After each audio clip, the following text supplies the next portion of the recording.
आइए हम मेरी भविष्यवाणियों की पुस्तक में से आज के वचन को पढ़ते हैं।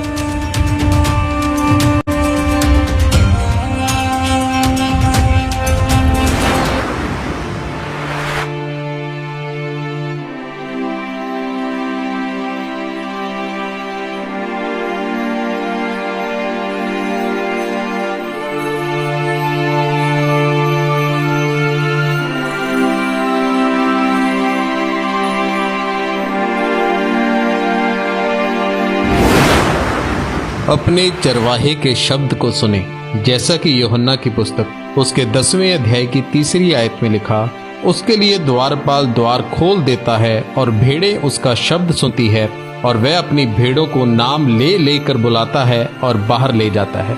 मेरे प्रियो, जब हम बाइबल में यूहन्ना 10 अध्याय में इस वचन के बारे में पढ़ते हैं कि भेड़ें अपने चरवाहे का शब्द सुनकर चलती हैं, वह देखकर नहीं चलती क्योंकि उनकी आंखें धुंधली होती हैं और वह दूर तक नहीं देख सकती। इसलिए प्रभु यीशु मसीह ने कहा कि मेरी भेड़ें मेरे शब्द को पहचानती हैं, और जो बकरियां होती हैं वह शब्द को नहीं सुनती बल्कि देखकर चलती हैं। प्रभु यीशु मसीह ने कहा, अंत के समय में बकरियां मेरे बाएं हाथ यानी नरक में होंगी और भेड़ें मेरे दाहिने हाथ यानी स्वर्ग में होंगी, क्योंकि भेड़ें अपने चरवाहे का शब्द सुनती हैं और उस पर निर्भर रहती हैं। भेड़ें यानी कि परमेश्वर की कलीसिया। परमेश्वर कहता है कि जो कलीसिया मेरे वचनों को सुनकर उन पर चलती है, जो रोज प्रार्थना करती है, पवित्रताई के साथ अपना जीवन व्यतीत करती है और जो परमेश्वर के भवन में अपनी भेंटें चढ़ाती है, वे स्वर्ग में मेरे दाहिने हाथ होंगी और मैं उनका परमेश्वर होऊंगा। बाइबल में भजन संहिता 23वें अध्याय की उसकी 1 आयत में लिखा है कि यहोवा मेरा चरवाहा है, मुझे कुछ घटी न होगी।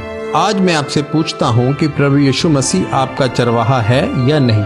अगर प्रभु यीशु मसीह आपका चरवाहा है तो परमेश्वर आपको कभी भी कमी घटी में नहीं रहने देगा। अगर परमेश्वर आपका चरवाहा है तो आप कभी भी आंखों से देखकर नहीं चलेंगे कि मेरी प्रार्थना करने के बाद मेरे घुटनों को कितना फर्क पड़ा है या मेरा वीजा क्यों नहीं आया। यह एक बकरी की निशानी है, क्योंकि बकरियां देख कर चलती हैं, सुनकर नहीं चलती। लेकिन अगर आप परमेश्वर की सच्ची भेड़ हैं तो आप उसके वचन को सुनकर उसके अनुसार चलेंगे। तब आप यह विश्वास करेंगे कि उसके कोड़े खाने से मैं चंगा हो चुका हूँ, ना कि अपनी बीमारी की रिपोर्ट पर विश्वास करेंगे। जब आप प्रार्थना के उत्तर का इंतजार करते हैं तो आप एक बकरी हैं, लेकिन जब आप प्रार्थना करके सब कुछ परमेश्वर पर छोड़ देते हैं तो आप फिर भेड़ हैं। भजन संहिता 23:4 में लिखा है कि चाहे मैं घोर अंधकार से भरी हुई तराई में होकर चलूं तो भी हानि से न डरूंगा, क्योंकि तू मेरे साथ रहता है। तेरे सोंटे और तेरी लाठी से मुझे शांति मिलती है। यहोवा परमेश्वर आपका नाश न होने देगा। जब आप भटकते हैं तो वे अपने सोंटे से आपको खींच लेगा और आपको भटकने नहीं देगा। इसलिए मेरे प्रियो, अगर आप अपने जीवन में परमेश्वर से आशीषों को लेना चाहते हैं तो आपको परमेश्वर के वचनों को अपना आधार मानना होगा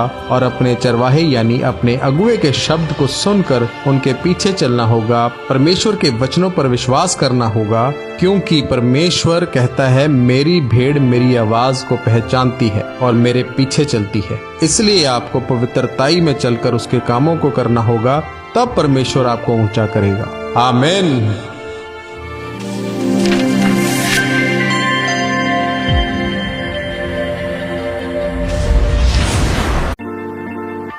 परमेश्वर के गहरे वेदों को परमेश्वर के दास के द्वारा जानने के लिए और ऐसी और नई वीडियोस को देखने के लिए हमारे YouTube चैनल को सब्सक्राइब करें और साथ में बेल आइकन को प्रेस करें, ताकि ऐसी और नई वीडियोस की नोटिफिकेशन सबसे पहले आप तक पहुंच सके। जुड़े रहें परमेश्वर की हजूरी के साथ। God bless.